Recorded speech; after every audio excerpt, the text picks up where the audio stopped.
I'll never forget. It was 2017.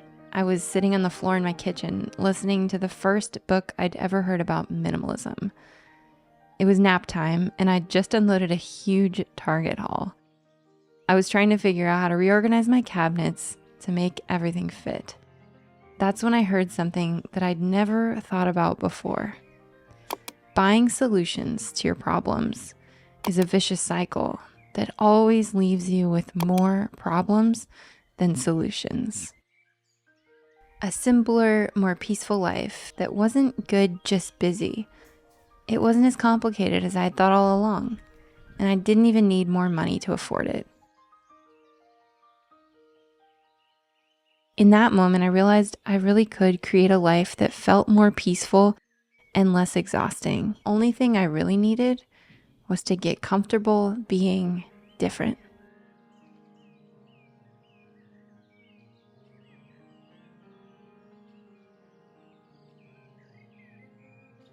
This is my story to a life marked by peace. As I like to say, from the small life, big overwhelm to the big life with a small amount of overwhelm.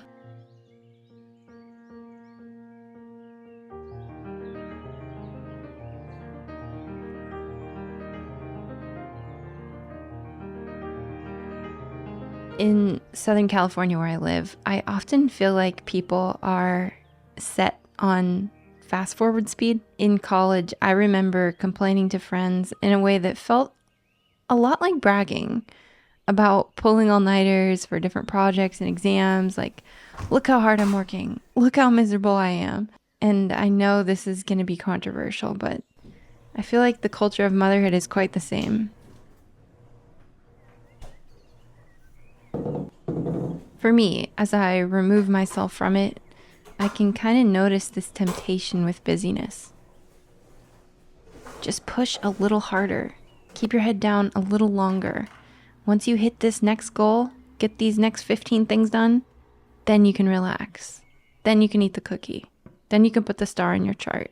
But then the finish line gets moved and you just keep running. You're on this treadmill that won't turn off. And I mean, I think we all get this moment, and there's an opportunity to look up and say, hey, what's going on here? I don't feel good. But for most people, it seems like they don't think about it until they get hurt. But it's not too late. It's never too late to say, keep the badge. I don't want my life to be marked by busyness. I was talking to my mom the other day. She was over taking the kids for a kayak on the bay, and then we were in the kitchen putting lasagna in the oven, and she was like, I think it's so much harder to raise kids nowadays. Women are worried about things that, I'm so grateful that I didn't even know about. There's just so many people with opinions and so much information coming at you. It makes it even harder to just listen to your intuition, to relax, and to actually enjoy life as a mother. These are the 6 simple rules, or guardrails rather, that I hope will help you and me both protect ourselves from falling into that mindless busyness, and instead consciously choosing a peaceful, savory life. I'll tell you, the habit of being busy has not been a habit that's been easy to break. It's more like removing several layers of weighted vests, but it has been worth it. Minimizing and choosing quality over quantity. And I don't even mean this just for your physical things. I mean this for your to-do list as well. This idea of picking one thing and not spending your life managing so many things. I used to have a closet filled with over 1,000 pieces of clothing. And I think that's an underestimation. I had a 6-foot-tall jewelry box, and we had an unused bedroom just for storing stuff. Every closet would come spilling out at you when you opened it to find something. And often our living room felt like a maze just to get to the couch. Our kitchen counters were perpetually covered, so much that it was kind of a headache to prepare food. And over time, I've come to so much peace and lightness by letting go of anything that's not essential in my home. I don't store things just in case. I don't even really hold on to much holiday decor. I've let go of hundreds and hundreds of books, truckloads of furniture, bags and bags and bags of clothing, toys, hobby gear, home decor, niche kitchen appliances. And from that trivial many, I've found the essential few, the things that are the best for me right now. And I've let go of the rest, all the different phases of me. I've been able to consciously let them go. They say that 80% of your success in life comes from 20% of your effort. And I say the same is true for minimizing our stuff. 80% of the satisfaction that we get from our physical things likely comes from less than 20% of those things that you own. When we were in Italy, I was so inspired by the simplicity of the food.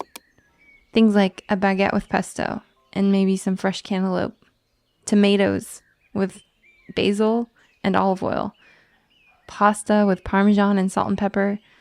Often I overcomplicate food. It can become really overwhelming and quite daunting, but I was reminded there just how elevated the simplest ingredients become when you season them correctly and eat them when they're fresh. Salt and pepper goes a long way. In a world berated by ads and information about fad diets and supplements, it's just so refreshing to remember that out in the Mediterranean, where people have been living beautiful, healthy, vigorous lives for generations, they eat really simply.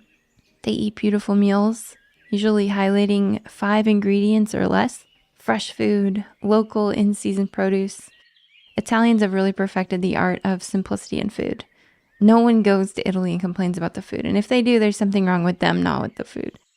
When I first started simplifying my life, I set this goal to spend 1 hour a day outside. It wasn't going to be for exercise or for sport or, to habit stack anything. Just for fun. Just to live life and stop and enjoy the weather. This one small habit has turned my lifestyle all around. I feel like it's reshaped the way I sleep, the activities that I do with my kids, even my interests and the places we've lived and traveled. I live in the city, and being outside, I often talk to my neighbors. I do little yard projects together with them. I've even learned what's going on with the birds and their different calls. We've reoriented our whole life to be spent outside rather than inside. For me, so much of my hurrying and rushing and being busy was rooted in fear. The fear of missing out, the constant worry that if we're not doing everything, we're somehow falling behind or missing an important opportunity. I think more than that, this fear of just not being enough, this nagging feeling that we're not enough to our children, we're not being productive enough, we don't have some hack figured out to make sure they can get ahead of every other kid and be in activities that, maybe would make their achievements in life and success in life and therefore fulfillment in life even better. I guess segues into this fear of disappointing others, this pressure to say yes to everything and everyone, even when it means sacrificing our own well-being. And I think for a lot of people, even the fear of the future, trying to control outcomes by staying busy and prepared for every possibility. Fear of slowing down, worrying that if we take a break or rest, everything's going to fall apart or we're going to lose our momentum and won't want to get back up again. Fear of comparison, seeing social media and feeling like we don't match what everyone else is doing. But let me just remind you that these fears are very unfounded, and they keep us trapped in cycles of busyness that prevent us from experiencing the depth and richness of a slower, more intentional life. My faith is an antidote to the restlessness and mindlessness of hurrying. It's in the stillness that I hear from God and I feel the Holy Spirit. I'm a Christian, and I think offering my fears over to God is an active practice. Letting go of control, it's not something that you just easily do. It actually feels like stepping into the wilderness. It's risky, but that's when my life feels most authentic. My faith, it feels real, like a relationship. I'm so grateful to know that God's always working everything together for my good, that He goes before me, and He even says in Luke chapter 2, consider how the wildflowers grow. They do not labor or spin, yet not even Solomon in all his splendor was dressed like one of those. Jesus invites us to savor the simplicity of the wildflowers as a lesson on trusting that God's going to provide. And He loves us infinitely more than the wildflowers, and they don't toil or worry.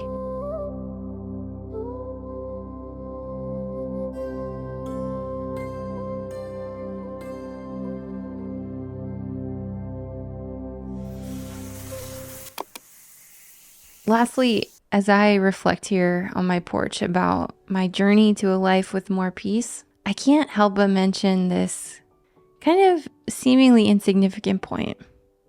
It's something that's made me so much more laid back and confident, and that is celebrating old age. Old age, as I learn about slow living, it's become an endless source of inspiration to me. Older people and their ability to live unhurried, to do one thing and nothing else, their slowness, their kindness, their softness, the way they make art of the ordinary, watering plants, sharing stories, jokes, having a nap, a stroll. It wasn't until we were in Sardinia last year that I was shocked at how hidden away older people stay in America, in nursing homes or, indoor watching the news, in hospitals. And I still think about how different our society would be and our culture if older people were actually in it, not just hidden away. It's just so much richer and fuller and more endearing. They move and live and travel in a way that, like, their smartphones aren't always out. They don't need to document everything. They don't need the clocks or the constant dopamine. I think we've lost our reverence for old age in our culture, and I just feel that we need more of it.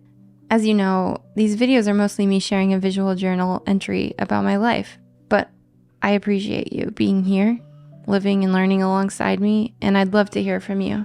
Thanks for spending a little bit of your day together with me. I'll see you soon.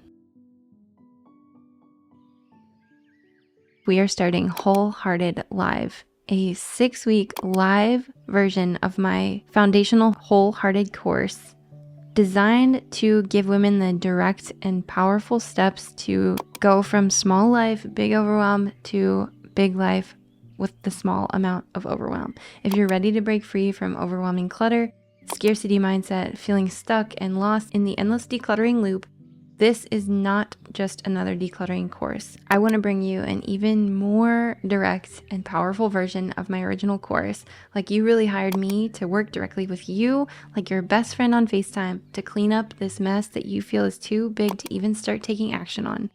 You can do it, and I want to teach you with the specific steps and coach you along the way. I believe all these advertisements are lying to us. I think you are the medicine. You don't need more, and I want to prove it to you in the next 6 weeks. If you're ready to set the foundation for life that's truly life, comment a heart, and I'll send you a link to get access. Thanks, guys. I'll talk to you soon.